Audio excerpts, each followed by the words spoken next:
자, 저는 이것도 또 질문 한번 드려야 될 것 같아요. 산업통상자원부가 이제 수출입 4월 수출입 동향을 발표를 했는데 반도체를 비롯해서 15개 주력 수출품 가운데 13개가 전년 동월 대비 늘었다. 수출은 호조다라고 얘기를 하는데 또 한편에서는 경기는 좋지 않다. 아니 우리나라가 수출 국가인데 수출이 잘 되는데 또 경기는 좋지 않다. 이거는 또 무슨 소리입니까? 너무 중요한 말씀 주셨습니다. 그러니까 지금 경기가 어떻느냐. 근데 수출이 호조니까 그러니까 수출 중에서도 15대 주력 수출 품목이 있습니다. 매월 말에 발표합니다. 그 15대 주력 수출 품목에는 반도체, 자동차, 자동차 부품, 석유화학 제품, 스마트폰, 뭐 가전제품, 디스플레이 이런 것들이 쭉 들어갑니다. 15대 주력 수출 품목이고 이들 지금 나오네요. 이 15대 주력 수출 품목을 다 합치면 대략 전체 수출액에서 대략 한 80% 차지합니다.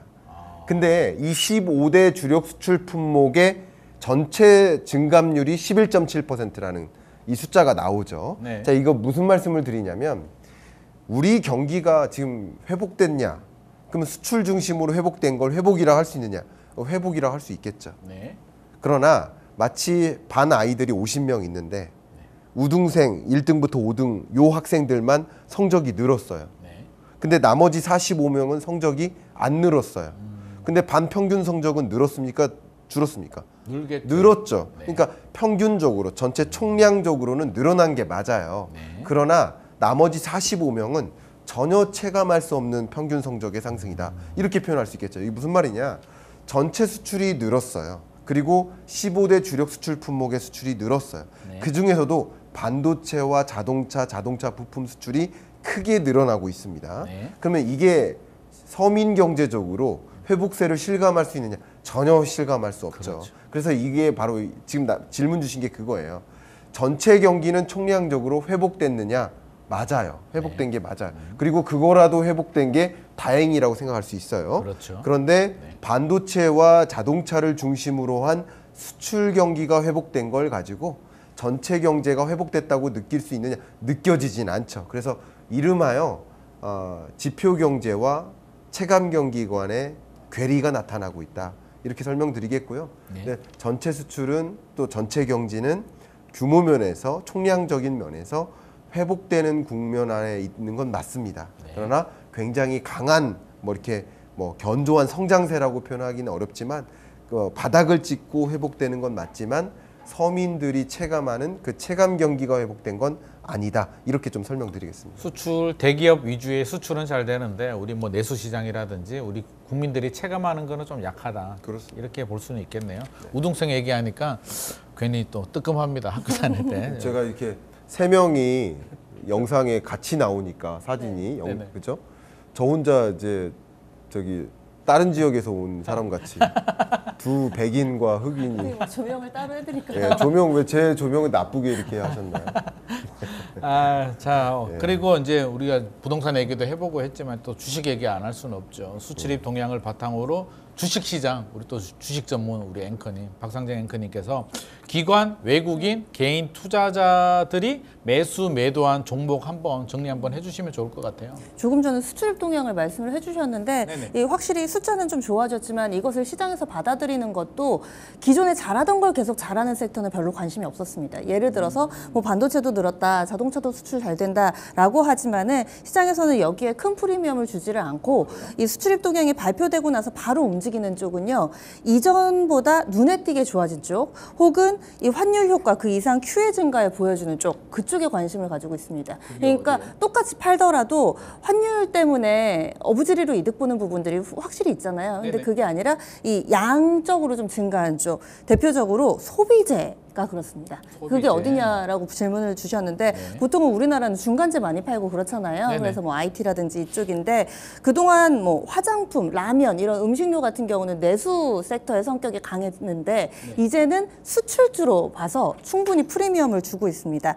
대표적으로 화장품, 라면, 그리고 또 눈에 띄는 게 냉동김밥이 요즘에 핫하대요. 냉동김밥. 그래서 해외에서 그렇게 잘 팔려가지고 대표적으로 이 라면 같은 경우는 4월에 라면 수출액이 전년 동기 대비했을 때 46% 정도 증가해서 1억 달러를 돌파했답니다. 그래서 역대 최대치를 경신을 해서 삼양식품 같은 경우는 요즘에 지금 저희 이 생방송 날짜 기준으로 70만 원 터치했어요.